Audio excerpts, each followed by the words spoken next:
Ladies and gentlemen, welcome back to Iron Kaiser Gaming, and welcome back to the world of Age of Empires 3. We finally have an official update in the world of AoE3, and joining me to talk about the patch notes today is the one and only, a friend of the channel and an AoE3 aficionado, Mr. V. How you doing, man? You flatter me. You flatter me. I'm doing good. Yeah, I've been looking through the patch all day since it's been out. I've been trying to keep my thumb on the pulse, see what the rest of the community is thinking, and I'm excited to get into it, give my thoughts. Thanks for having me. Oh, absolutely. It's a pleasure. And I for one, I've only skimmed part of the notes. So a lot of this is going to be, I don't know, brand new for me. And I'm looking forward to learning what's in the notes and how it may or may not affect the meta and the kind of things people get up to in the AoE3 scene. So let's dive right in. Let's do All it. right. I'm scrolling down here and I'm going to skip through the campaign stuff. Seems like some cool localization things. But I think what we're here for are the civilization balance changes. Absolutely. Yeah. Okay, so first of all, let me see general changes. And I don't want to go through every one of these point by point, but seeing some of the highlights here, the Chevalier de Guerre, the House of Wittelsbach unit, melee damage multiplier against skirms improved to 0.75, up from 0.6. Let's see. I'm gonna just the Inquisitor. I know that's been a big theme. Some of the shenanigans the Russians and the Germans have gotten up to in team games. Yeah. So the cost going up from 100 to 110 coin, and the train time going up too. Is there anything else here that I'm sorry? Go ahead. No, well, I was just going to say, I think that Inquisitor, that nerf is going to actually be very useful in kind of tampering that build. Not, making it no longer viable, but definitely not making it as broken as it currently is. The one thing I was looking at was the Lipka Tatars, because those were one of the native units that I've been seeing quite a bit. And, one of the things about those Tatars is they have such a fast attack speed. But I think reducing their damage by just a little bit, that 2.5, is going to make them a little less broken. And then the other thing is the increase on the Napoleon gun. I mean, it's only 25 coin, but 475 is going to be such an awkward amount compared to that just nice, clean 450. And, I've been seeing builds where the Napoleon gun, especially with that canister shot ability, it can be really, really hard to deal with. So overall, all of those kind of general native buffs and nerfs, they all seem fair to me. None look too out of the ordinary. And that's kind of the overall feeling I have with this patch is it's just kind of, I hate to say it, but it's just kind of meh, right? It's nothing huge. It's not game breaking. None of the civs that are currently strong are going to become weak immediately. It just seems like little tweaks here and there. Not quite what I was looking for, but still pretty good. So as we scroll down and we take a look at the different civilization changes, nothing that you think is going to radically transform the way a civilization plays one way or the other, you think? It's gonna switch up a couple of the early builds with a couple of civs like Aztecs, right? So, I'm looking at Aztecs here and those really, really powerful mercenary shipments in H2, which was making for an insane rush from Aztec, especially the 11 Mayan allies. It was a really hard push to hold, because, you had to invest almost nothing in your own economy and only, focus on defense if you wanted to stop it. But now that slight increase in coin, I think it's going to make it slightly easier to try to hold off. And then the nerf to Entente and Slingers, the extra training time and then the extra wood cost. I don't know if Ententans were an overpowered unit. They were certainly very strong just because of how spammable and cost effective they were. So, Aztec is going to be a little bit weaker at the early game, but I mean, Aztec is still going to be, in my opinion, a top 10, if not top 5 civ. Easy. Nice. I am curious, before we get down any further into the notes, one thing that just stood out to me is the mounted rifleman, no longer considered a counter skirmisher. I know that I've got some updates to the better unit descriptions mod that I've got to make now. That'll be one of them. Is that a unit that you saw a lot of, or that you think is going to change that unit significantly? Not really. I mean, the mounted rifleman is certainly a cool unit. Very micro intensive. Yeah. And so I think a lot of players are just intimidated by these units that have a multi-purpose and they just seem a little bit too gimmicky. Hmm. And I Hmm. think people, prefer to stick to what they know, which is the really easy standard counters. But, seeing it as not a counter skirmisher anymore, I think that might make the mounted rifleman even less viable, which is sad because it is a really cool unit. Hmm. But we'll have to see. Yeah, I just wonder, what's the point of that unit gonna be now that it's no longer a counter skirm? Like when do you Yeah. go for that unit? Be interesting. Hmm. The British got some changes to the Queen's Rangers and the Rangers cards, Hmm. which I know it was convoluted. I'm curious to see if this will make it a little cleaner to Hmm. understand how those different techs work. Yeah. Yeah, it I don't was know. it was a bit of a strange build, but the Greenwich build definitely picked up steam in the past couple of months, especially the start with the Tomahawk Age Up, going into the Black Watch, the Falconets, and then going into Age 4 and going Ranger Rocket. Incredibly hard to stop, Mhm. along with the British economy, which is already very, very strong. But I think that's, the perfect word for it. What you said is just cleaning it up, making it a lot more straightforward. And I think that's also going to help people that are trying to counter it because it's just going to be so much easier to understand what Yeah, this build yeah, does. yeah. Hmm. Speaking of, here with China, this is one I did note and it stuck in my mind. The hand mortar, the damage Yeah. multiplier against siege troopers going down to 2 times from Hmm. 6 times damage. Yeah. Yeah, that's I don't know how that multiplier snuck into the game, but I mean, the hand mortars basically eliminated any water play close to the shore. Hmm. And especially on a map like New England, where dropping naval units in those middle ponds is such a favored strategy, I don't think China is going to have such an easy counter to that anymore. But overall, I think people kind of sleep on seven hand mortars, anyways. Hmm. There are China players that swear it's the worst card ever. And then there are other people that say it's amazing. It's the most underestimated card ever. It's one of those that Yeah. people go either way on it. But the Disciples, that's another one that is kind of interesting because Disciples are that last minute, get those out really quickly and use those to snare the opponent's army or maybe even, save yourself from a raid or soak up damage. And now that the queue time is doubled, they might not have that utility that they used to have. Hmm. Hmm. All right, now we've got the Dutch, which, if I'm Uh, remembering correctly, this is one of your bread and butter civs, right? I was hoping you'd skip this part. Yeah. Not a lot here. I mean, there's a couple of upgrades to some very kind of minor builds. I mean, some team game upgrades. I mean, Dutch is very strong in team, but there's not really anything here. And I don't know what that says about Dutch. It could mean two things. Either A, the developers think that Dutch is in a really good spot, or B, they just don't really care.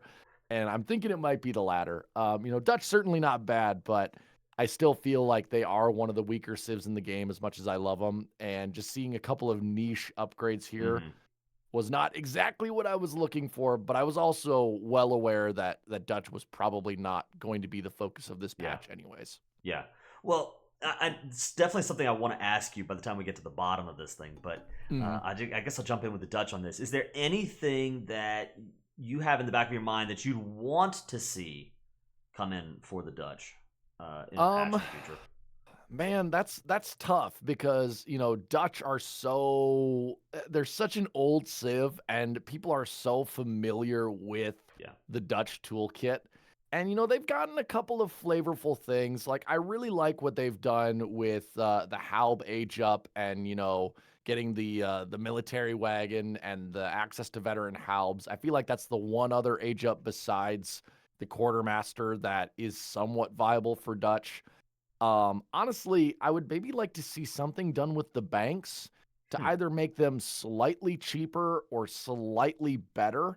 Because right now, it just feels like the Dutch have such a slow roll to them, and it takes them so long to get set up that by the time you get those four banks out and you really get rolling, your opponent like Spain or Ottoman is already in H3 with two falconets sieging down your town center, and Right. you're just kind of sitting there with a few Reuters and Minutemen, and you just lose. Right. But granted, take all that with a grain of salt because I am not one of the top Dutch players. So there's definitely bias leaking in Yeah. here. But overall, Dutch is doing fine. Maybe could buff Banks a little bit, but overall, they're not in a terrible spot. We could be Sweden. That's what I always tell myself. I could be a Swede player, and those poor guys. Oh my I god. know, like, again, having not gotten down to Sweden, in my Mhm. mind, they were one of the top three. Like, I would imagine they're going to do something with Sweden. I want to see them do something with Sweden. So, Mhm. I guess I'm going to find out. Let's see what they got. First, though, we got to talk about the Ethiopians. Looks like some Mhm. changes to the Aben. Looks like some Mhm. nerfs there. Yeah. Uh, ba, ba, ba, ba, Mostly ba. mostly bug fixes on Yeah. this one, which I think was fine. Ethiopia seems like they're in a fine place. Mhm. Shotels, Gas Kenyas, they're all good. Ethiopia is not overpowered by any Mhm. means. But in this way, you might actually have more insight than me because when it comes to the African civs, I still have a lot to learn. Yeah. So, what are your thoughts on this one? Well, I don't claim to be a pro with either African Civ, but I'm taking a look. You're right. These are mostly bug fixes. The fixed emission fervor is really nice. Hmm. I really like that. Yeah, What are your thoughts nothing on that the prize bull at the bottom though? I mean, that's a 150 food reduction. that's That's huge. yeah. That's huge. I mean, to my understanding, that the Civ does sort of live or die on, on the ability to trade cattle and Mm, seeing them lose so much food. Which, if I'm not mistaken, doesn't just affect the food, but it would affect the trade value for everything else. yeah, I would assume so. So that's big. That's really big. Mm, Yeah. mm, yeah. Scrolling down. Although prize bull though, is that the It says age 2. Is that a Yeah. particular card that you ship for? Oh, So I that's not just talking about the I'm forgetting the name of it, but hold on. I've got my deck builder pulled up here. beautiful. So, prize bowl. Let's see. Particularly fattened cattle containing 750 food. Okay. Yeah. So it delivers 2 cattle that are actually fully Okay. fattened All right. upon arrival. Um Oh no. Sorry. It delivers 1 cow, but you can send the card twice. Gotcha. So basically, it's Gotcha. a 600 food card in the form of a cow. Right. Which I mean, honestly, even with 750 food, that doesn't feel I was gonna particularly say none of my builds strong. used prize bull, so No. uh, So so I yeah, take it back. I don't think there's anything that shows different how about much we know about Ethiopians there. African civs, Yeah. right? Yeah. Exactly. Speaking of, uh, moving to the French, I want to ask you this question. hmm A lot of the changes are to the French Revolution. Actually, all of the changes to the French hmm Revolution. Um, do you see in your, in the supremacy games that you cast on your hmm amazing channel, which everyone should go Oh. check out and subscribe to? Does the French Revolution actually show up a lot, or is this kind of a team game thing? Um, well, disclaimer, I am not a team player and I cast team games very rarely. In 1v1s, I have seen some really powerful French Revolution builds, particularly revolving around the old guard. Mm-hmm. Those guys can be insane. The French Revolution, the unit cards in that deck, there's some doozies in there. None of these strike me as particularly game breaking or making the French insanely powerful. I guess those multipliers against heavy cavalry and shock infantry for horse hunters are going to be good. I don't see people massing horse hunters very commonly. I was actually kind of expecting the French, patch to be more geared towards the embassy builds Right. and the Ancien Regime and the early Royal Musketeers, but I'm not seeing anything about that in here. So I think French will continue to be what it's always been, which is like the vanilla ice cream of Age Yeah. of Empires 3. It's always going to be fine. It's always going to taste okay. It's never going to be your favorite, but France is France. What are you going France to is do? France. Yep. Hmm. You got it. Speaking of another vanilla civ, the Germans, little change here to the Ulan. Their base damage has gone down 2, Hmm. but the age 4 Lipizzaner cavalry Hmm. increasing the attack and HP by 20%. So I Yeah. think overall maybe a buff to late game Germans in exchange Hmm. for a nerf to their early rating potential. Yeah. This is actually, I think Germany got off pretty well in this patch. Because Germany is certainly incredibly strong. They've been strong for, I want to say, I mean, since the release. I could be wrong on that though, but taking a bit of a hit to their Ulan damage. I mean, people aren't going to stop making Ulans because of 2 less attack. Yeah. Yeah, I mean, Germany's going to still be very powerful. I don't think they're as overpowered as some top players claim. But yeah, still going to be really strong. Nice. Haudenosaunee. This is a weird one. This is near and dear to my heart because I remember how awkward it was when I was plugging this into the unit description mod. The Tomahawk Warrior is no longer a gunpowder trooper. Yeah. So tell me what that means. I guess I should know what that patch does, but I really don't. Yeah. So what that would mean is, I'm trying to remember because there's a distinction between the Tomahawk Warrior is also considered a musketeer, which means that it does benefit from the bayonet upgrades, even though he doesn't have a bayonet, he's got a tomahawk. But so he benefits from that tech, and if I think that this is a separate tag that is indicating that the Tomahawk Warrior used to benefit from team cards that would benefit gunpowder troops. That would make sense, actually. So, like, for example, I mean, if you were France or Dutch and you sent that upgrade, well, I guess not Dutch, but if you were France and you sent some sort of musketeer upgrade in a team game, that would apply to tomahawks as well. Yeah, so there are some technologies in the game that apply to gunpowder troops, and although I can't remember one off the top of my head, but there are some cards that are team cards that affect all gunpowder troops. So the Tomahawk Warrior was benefiting from that. Now they won't. So without the particulars in my mind, I can't speak to exactly how influential that is, but I don't think the Haudenosaunee have any gunpowder trooper technologies in their own roster. So I think this is just a team game thing. Yeah, because I'm looking at like the Brits right now, and they have like Team Grenadier Guards, which gives Musketeer Infantry plus 15 HP. So I'm guessing that's kind of what they're targeting, because I mean Tomahawks are already a really strong unit, and to get those kind of upgrades on top of it, yeah, I could see why that would be a potential issue. And I've got to highlight too, Town Destroyer, War Chief siege damage now only 1,000% down from 1,400%. You know who you are out there. Yeah. That dude. We fought on the ladder over and over again. He loves nothing more than to rush the TC with his War Chief, blow it up right away. He's going to have a harder time of it now. So. Yeah, I think that's going to buy you the few seconds you need to somehow deal with it. Yeah. I mean, that's a what? That's a, no, I don't even know, but I mean, down 400%. That's a significant nerf. That's not like a small change. Yeah, it's a decent amount. Probably a couple more attacks at least that you'd have to throw in.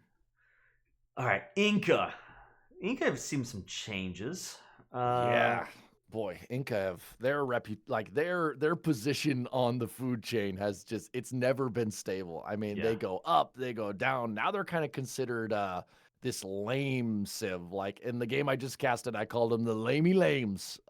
They, you know, their units are just kind of gamey. Their strategies just kind of gamey. And as far as I know, a lot of the top players don't consider these guys to be particularly good. Which is strange because I still think Inca is fine, but I also play at a lower elo, so it'll be interesting to see what the changes are. Yeah. Are there anything in these Inca changes that you think are particularly impactful? I mean, the nerf to Jungle Bowman is interesting. And I think what they're particularly trying to do is they're trying to make Jungle Bowman more vulnerable to their counters. So by taking down the damage that they do against heavy cav and hand infantry, which is what you would make to counter Jungle Bowman, maybe they're just trying to make it easier to deal with large masses of them. Well, you're calling that a nerf, but I was reading that as a buff, right? Because isn't that saying that the poison effect used to reduce, it was like it did 50% less poison. You're right. But You're absolutely right. Now it's either 25% less or actually 25% more. I can't read it correctly, but it seems like it is an improvement. No, I did read that wrong. I mean, yeah, now that I'm looking at it again, that's a weirdly worded patch. I'm just gonna say that. But yeah, no, I think it actually does more. So I guess they're buffing Jungle Bowman, which maybe that'll get people to stop just spamming Chimus every game. But okay, yeah. I mean, that makes more sense than nerfing them because I mean, Jungle Bowmen aren't doing particularly well in a lot of games I'm seeing. So yeah, no, that definitely makes more sense as a buff than a nerf. Gotcha. Scrolling down here, the Indians, a very popular civilization. These guys do not get the love they deserve, man. No, I'm telling you. No, they like don't. I don't know when the community decided that India just wasn't good. But in my mind, India is good. They're tough. Like they're not easy to use. I couldn't use them, but put them in the hands of somebody that knows what they're doing, and these guys are scary. Interesting change to the Rocketeers tech, adding a 1.25% damage multiplier against all infantry units to all arsonist attacks. Yeah, I don't know who makes arsonists. I was gonna say, is that new meta? Good for you, man. Yeah. The siege elephant, that's going to be an interesting one. A bit of a ranged resistance. I mean, siege elephants are the Indian Kulve, so I guess making them a bit more tough against like masses of skirmishers, but that's pretty minor. India also got off pretty scot-free. No huge changes, no big buffs, and no huge nerfs, I guess. Nice. Scrolling down to the Italians, which I remember used to be king of the ladder, and I think with the previous patch they've been kind of knocked from their throne, if I'm remembering correctly.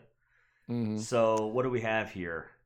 I am somebody who is not super familiar with Italy, but in all of the forums I was reading before this, it sounded like Italy was one of those that had gotten quite a buff actually, and I'm looking at it. And yeah, I mean, a buff for the spies, a buff for the priests, buff for the papal guards, a buff for the Schiavoni, which are a really awesome unit for Italy. What is this papal arsenal card that's gotten moved to age 3?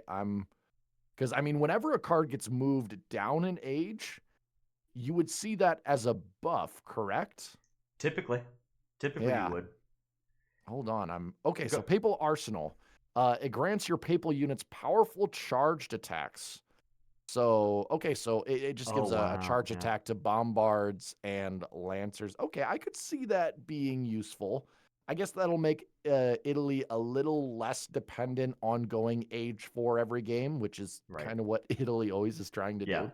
Yeah, I think it's cool to have them unlock more options and have more fun things to do in age 3, and that it doesn't feel like everything is locked behind the 4th age. I mean, even the Bersaglieri, if I remember right, is locked in age 4, and there's just so much that is stuck in that final age. It's cool that they're kind of opening up some of Italy's options and cool stuff. Yeah. Oh my gosh, look at this buff to the papal guard. I mean, that's a huge cost decrease. I mean, 200 wood and 200 coin down from 600 wood. Wow, that's really good. Now, granted, I don't think you won't be able to get free guard pikemen. Oh no, right. But I mean, that's a really, really nice buff. So if you are still an age 4 Italy player, you're gonna love that reduced cost for your guard halbs and your guard paviciers, especially. Not to mention, even aside from just the raw numbers, right? The fact that it's an even 200 wood and 200 coin, I would imagine means that you could set up builds where you're all in on food and you're throwing things into the Lombard, and it's evenly distributing in just such a way that you're able to pick up those techs. That's cool. And you can see from this last note that the conversion rate is actually going to be improved. So it's going up a full 10%, which, I mean, any AoE3 player or AoE2 player knows that, I mean, 10% in Age of Empires is huge. Yeah, you live or die on 10%. Yes. Yeah. I mean, everybody has to get hunting dogs at some point in the game, and that's only a 10% upgrade too. And that's seen as like one of the most critical things you can do is to get your market upgrades. So, yeah, I mean, I can see now why people are calling Italy sort of a revived Civ. I don't know. I don't think this will just immediately shoot them back up to number one. I'll have to take a look at the United States and see what's happened to them. But yeah, I mean, good news for Italy. Wish other Civs got that, but hey, what are you gonna do? Nice. Japan doesn't look like anything that big has changed. Samurai have a siege damage nerf to 60 from 67. Otherwise, a slight movement speed upgrade to the Master of the Samurai, and okay, just some things here and there. Nothing crazy. No. Yeah. Like most AoE3 players, we are probably going to end up completely ignoring Japan. Lakota. Sorry if you Japan mains out there, but that's just kind of your lot in life. Yeah. But Lakota, you were talking about them, and they're also one of the civs that has been seen as incredibly strong. Them, Aztec, United States, Spain, Germany are, I would say, kind of the top 5 right now. But Lakota's always been the more gamey one, the more, I guess, controversial one, just because of their play style. And it looks to me like this, if I'm reading these changes right, it seems like it's trying to slightly tamper them down, maybe in a treaty game or late game environment. Because you have this brand new card, 18 Bison, which would be a buff to, like, as soon as you hit age 4, you throw that, that's even more food than the old 13 Bison. But then your reoccurring infinite card goes down from 13 to 11, so as the game goes on, you're getting less and less and less. And yeah. And I think the bad news for a lot of Lakota players is they're not going to want to give up that card slot, right? Because you only have 25 slots, and now, you know, if you want to put 18 Bison in and you're infinite, I mean, it's going to cost you 2, whereas before you had the 13 Bison, and yeah, it's lower, but you could send it a lot of times, and it was only one slot. Interesting that they targeted bow riders, since, you know, bow riders are not a unit I've been seeing a lot on the ladder.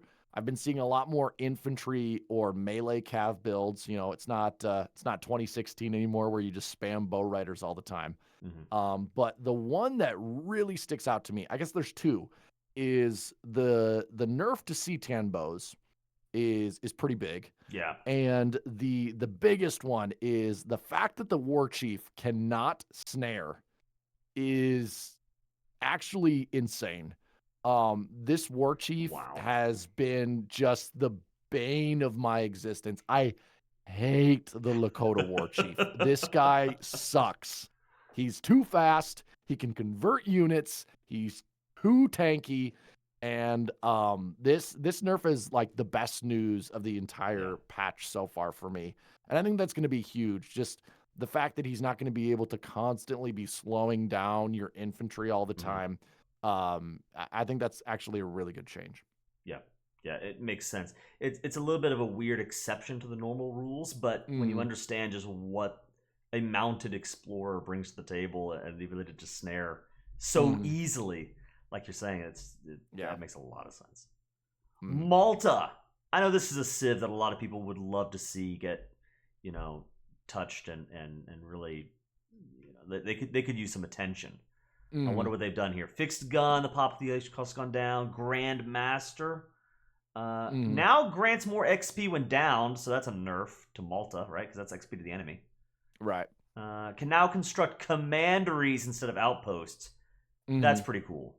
I like that. Yeah. That's a nice change.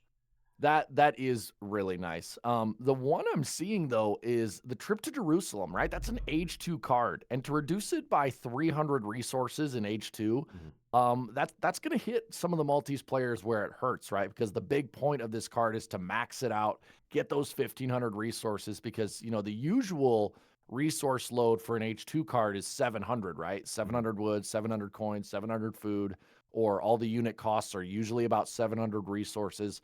And, you know, it was great trip to Jerusalem because it was like twice as much. But now, you know, 1,200, it's still going to be viable. But, yeah, I mean, I don't know why that needed to be nerfed. But the Wignacore constructions, that's going to be a lot better for team games, I guess. You can help out your Japanese brethren. So, I mean, hey, good for you, man. Yeah, the thing that I like, I don't want to move on without just highlighting with that Grandmaster thing. The thing that's so cool about that is I think that some of the fun for Malta comes from the commandery and the ability to Mm-hmm. pop military in and out across the map and really gain that map control. And something I've been experiencing with the recent release of Age of Mythology, which has just been an absolute blast, Mm-hmm. is you do have all of these cool powers and abilities to like pop armies across the map and things like with the commandery. It means a lot when you're able to do that without interrupting your economy at all.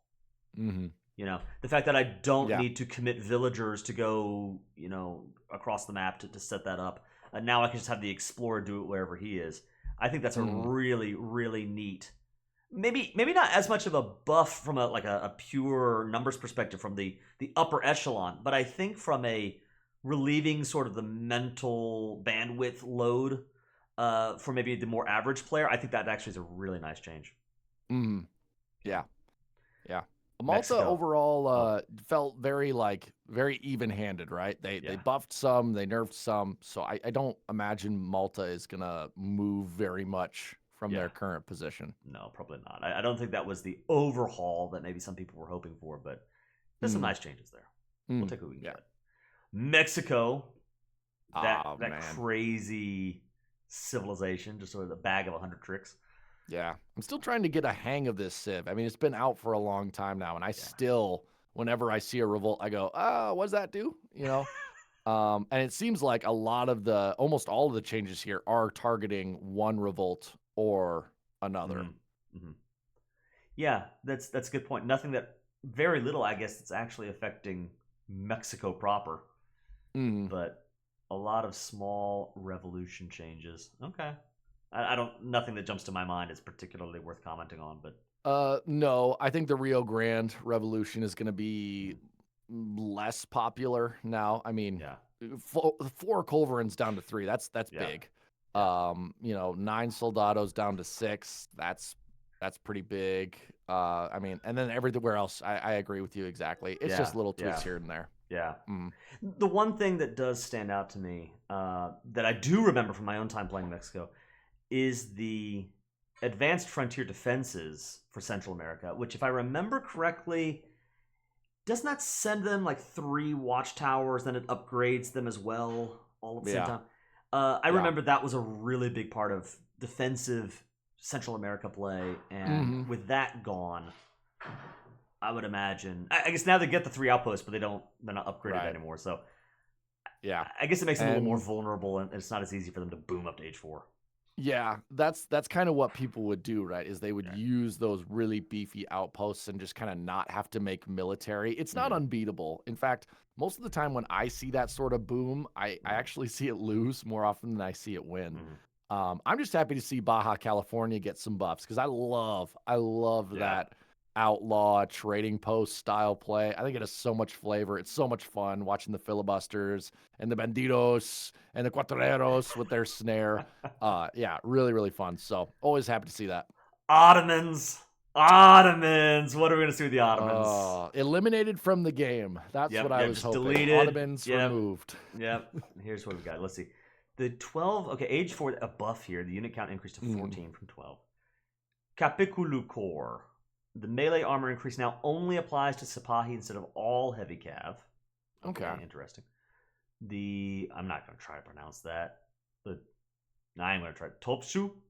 Topshu Core? I Yeah. don't know. Yeah, this was part of that's one of the key cards you need, I think, in the bombard build. Mm-hmm. Basically where you FI and you just get a crap ton of bombards out with the filibusters Mm-hmm. and you just use that to bulldoze your opponent down. The 12 Janissaries, I don't know who was sending that. I think if you're Ottoman in Age 4 and you're sending 12 Janissaries, you probably need to remake your deck a little bit. Uh, but I do love the targeted nerfs at Sipahi. Mm-hmm. I really think that Yeah. was the one unit that needed something done to it. Mm-hmm. Otherwise, it just seems like they're trying to make the H4 Ottoman maybe a little less obvious for everybody to go for. Because I don't know if you were playing at this point. It might have been when AOM was really fresh, but that was like the Yeah. build. everybody was doing. H4, Sipahi, Bombards, Fusiliers, Rush. But yeah, I think maybe not the nerf that I wanted on Sipahi. I would have almost liked to have seen them gone down a little bit more. But still, this is a really welcome sign here. Yeah, definitely steps in the right direction. It'd be interesting to see if it's enough. Yeah, the Ottomans, they're such a standout civilization in AoE3. And I know a lot of people love them and a lot of people hate them. Yeah. I think I might be in the hate category, but it's sort of like a frenemy, right? You love to hate them. Yeah. That's a really good way of putting it. To me, yeah, they stand out as just being so easy to use, but then they have all of these bag of tricks at the same time. They have some of the best options available to them while also being so easy. They stand out to me too. Yeah. And I think, if you choose to main Ottoman, I think you're going to pay for that, right? It's like you're getting an easy civ, but you're also throwing away a lot of the fun flavor, and you're kind of going to lose a lot of the flexibility that players using other civs will have, because you won't know how to handle certain situations because, you're just kind of used to everything kind of being automated with Ottoman, right? So, right. Yeah. Portuguese getting a little bit of a nerf here on Fetorius. I think it's a good change. Fetorius is a ridiculous card, and it's still going to be a ridiculous card, but it's a card that Portugal needed, because in Legacy, Portugal was just bottom of the barrel trash. Right.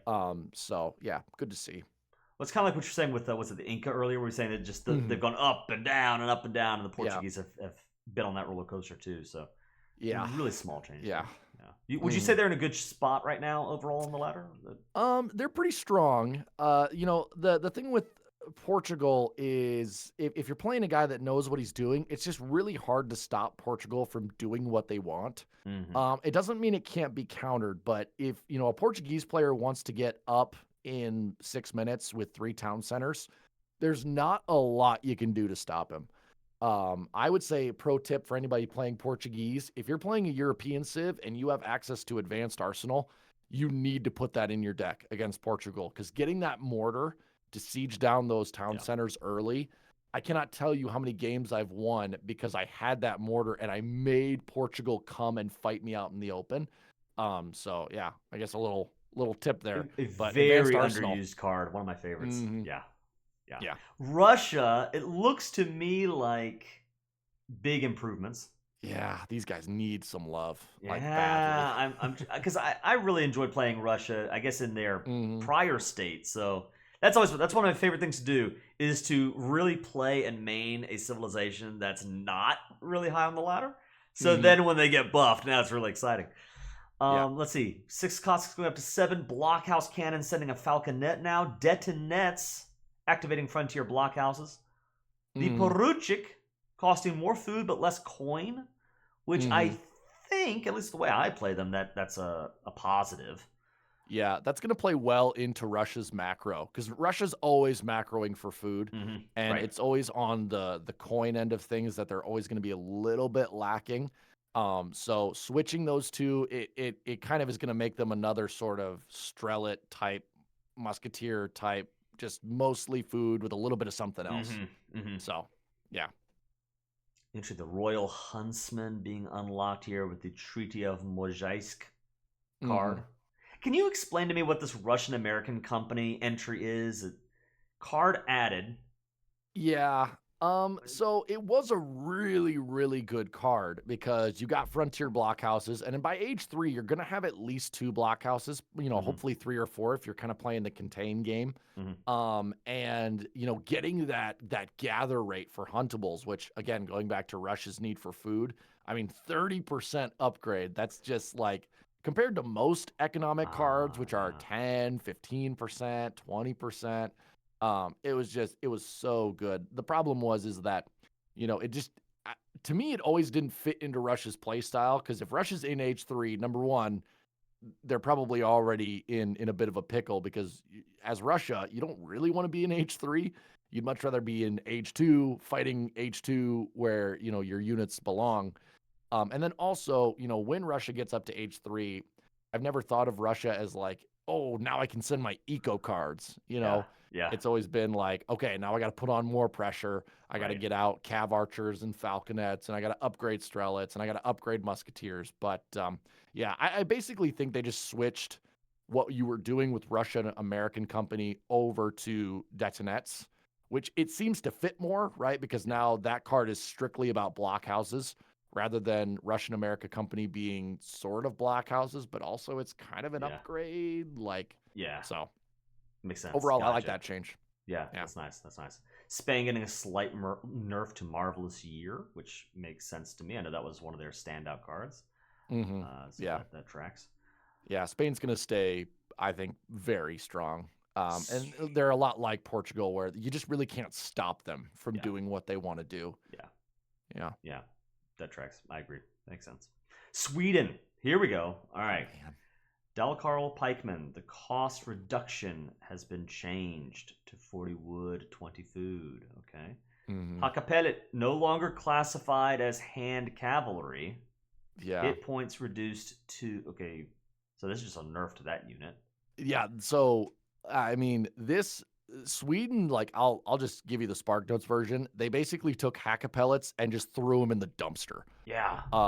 Like that's I took one look at this, and I don't know if you know about Shake 2020. He's basically the only top level player that plays Sweden. Right. And he loves Hackapellet spam, right? He just gets out a group of like 35 of them, and he just obliterates every other army that he goes up against. And this is going to make that a lot harder because there's not a single buff in any of this. Like their hit points are down, their attack is down, the amount of improvements is down, the upgrade amount is down, their speed is down.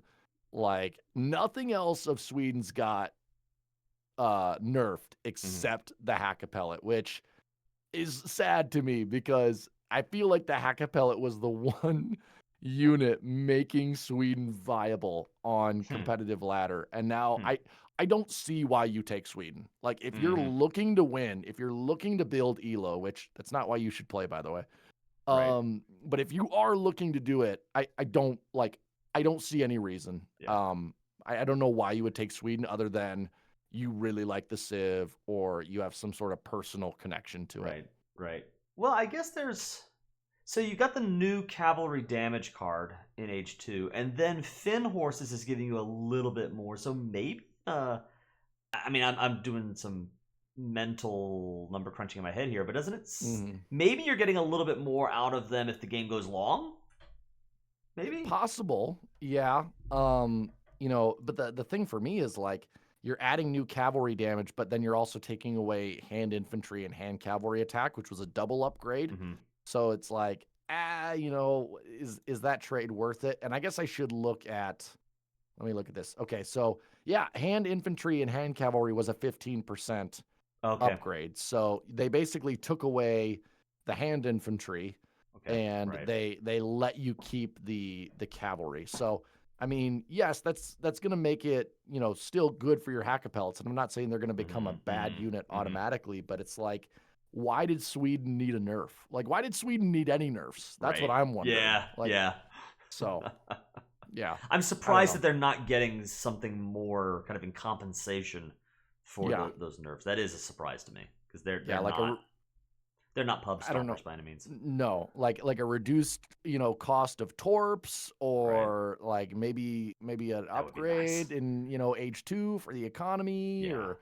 But I mean, Sweden's already so glutted in H2 with their cards that I mean, they've got so many cards they need to send in H2. Like they've got to send Engelsberg, and then they've got to send the artillery foundry, and they got to send 700 wood and 700 coin and 600 wood if you can fit, and and 2 leather cannons, and it's so much. So the United States.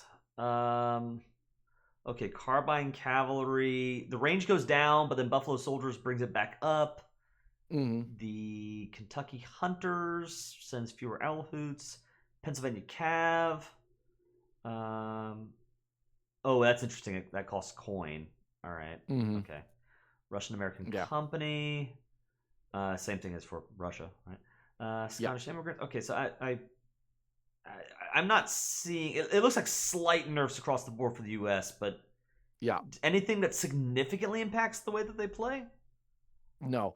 I would say, the US builds are going to stay pretty similar. They're Mhm. just all going to be harder, Mm. which I think is what US needed. I don't think, the solution to the United States was let's make all of their current builds not work. Mhm. I think that's kind of the bad way to nerf a Civ, right? Because now Yeah. you're just making everyone reinvent the wheel, and now everybody's just pissed off and they don't play the Civ anymore. Mhm. What I think they've done is they said, okay, if you're going to do these builds with US, they're still going to be strong, but they're not going to be as easy to pull off. That's why, like, when I look at Pennsylvania cavalry, right, it's not just going to be gather food. Now you have to gather coin, which is a slightly harder resource to get. Mhm. The Russian America Company, yeah, you can still send your blockhouses, but they're not going to get this free upgrade. Right. And they're not going to be as good.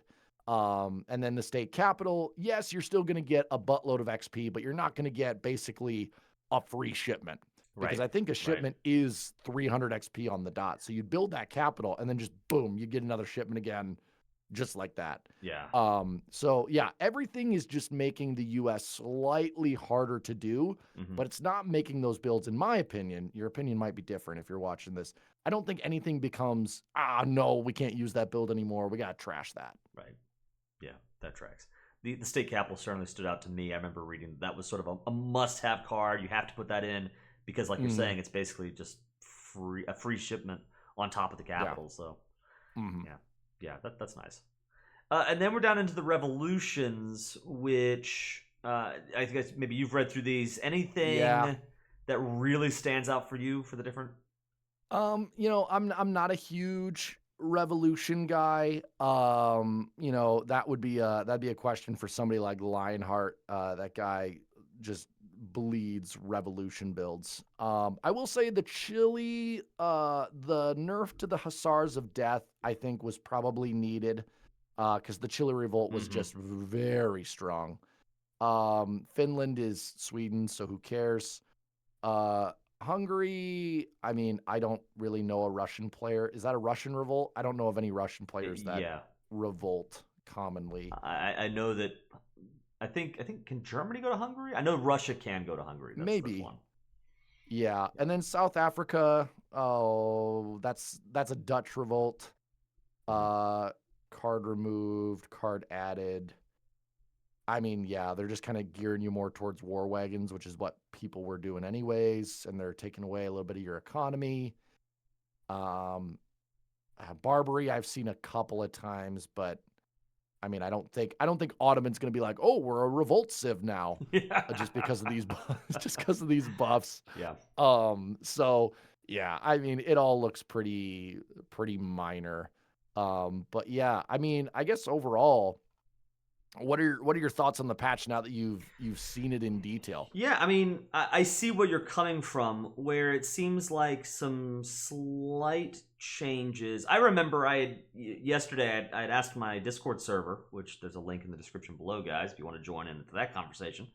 But I was asking the guys like, what are you all hoping to see in this Mm, upcoming patch? And I seem to remember the big themes were like we hope that the Ottomans maybe take some hits, especially the Sipahi, and then mhm, hopefully something for Sweden. And we were thinking maybe mhm, faster training Karelians, or like you were saying earlier, maybe some kind of eco mhm, change, with the torps.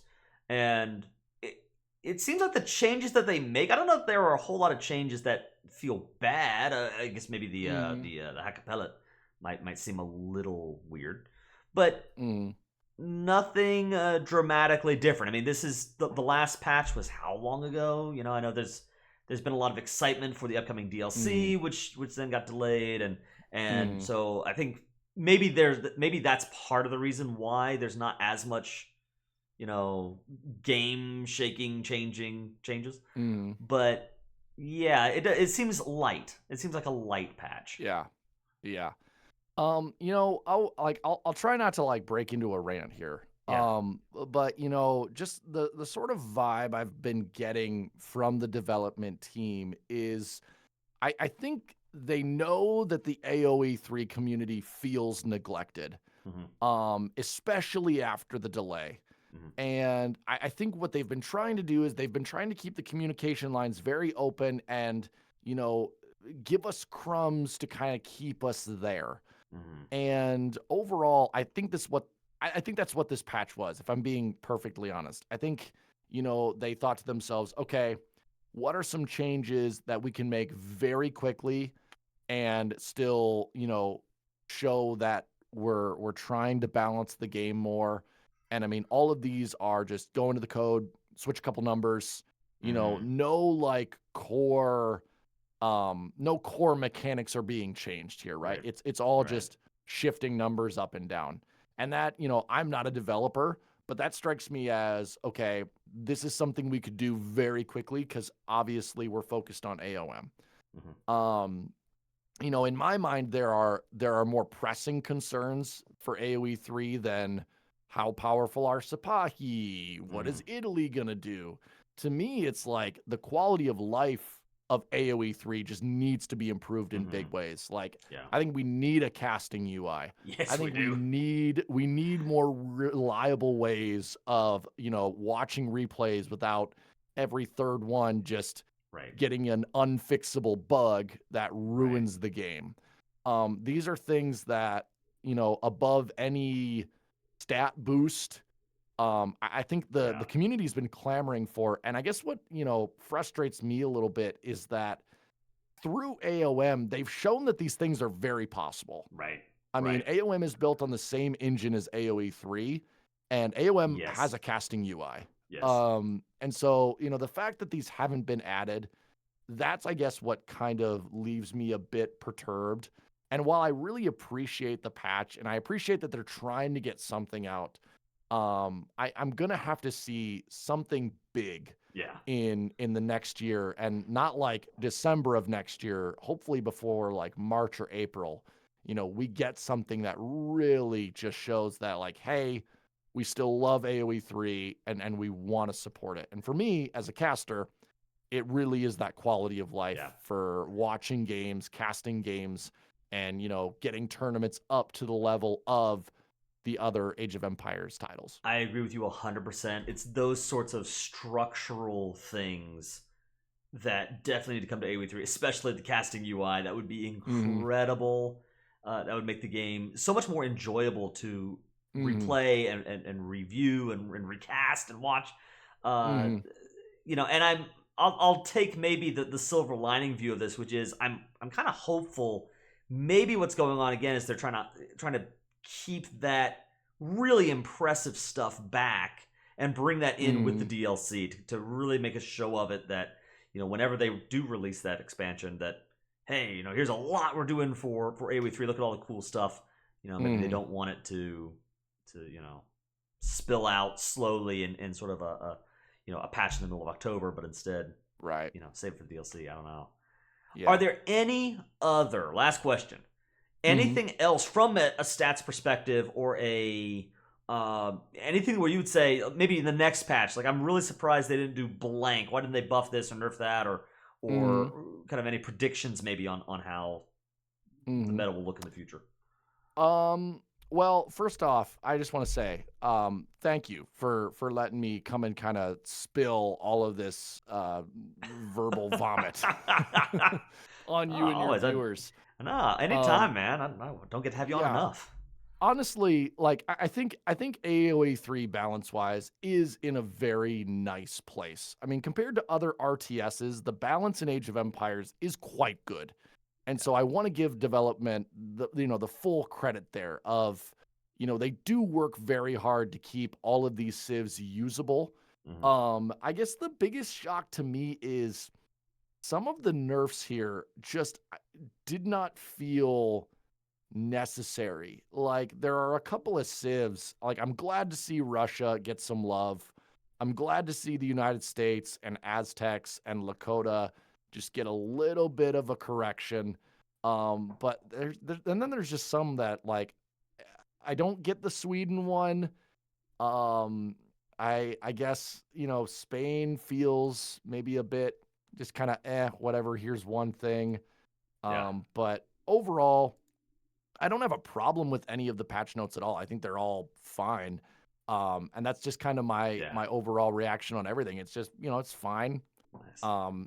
The game isn't gonna go crazy. We're gonna talk for a couple days about the patch, and then we're probably gonna go back underground and wait for that DLC. Honestly. Yeah, exactly. Well, man, thank you so much for coming on and joining me. It's a pleasure to have you. Anytime, man. Anytime. Guys, be sure to check out Mr. V and his channel. It does an amazing job casting Age of Empires 3. And speaking of, check out Age of Empires 3. I know I've got a lot of AoE2 fans, Age of Mythology guys that are watching the channel now. Age of Empires 3 it's a free to try out game. You can download it yourself and try it out. And I do think Age of Empires 3 is criminally underrated. It's an amazing game. So, if you want to check it out, you can download it for yourself, or you can go watch some Mr. V videos and see the game in action, and it's a lot of fun. And I'll have a link to all those things in the description. But guys, thank you so much for watching. Thank you, Mr. V, for joining me. I hope you guys liked the video. If you did, please consider liking the video, subscribing to the channel. Let me know in the comments below, what do you think about these patch notes? Are they what you were looking for? Anything that they added you were surprised by? Or something they didn't add that you think ought to be in there? Let me know. But for now, this is yours truly, the Iron Kaiser, signing out, along with Mr. V. Have a great one out there, guys. We'll see you around.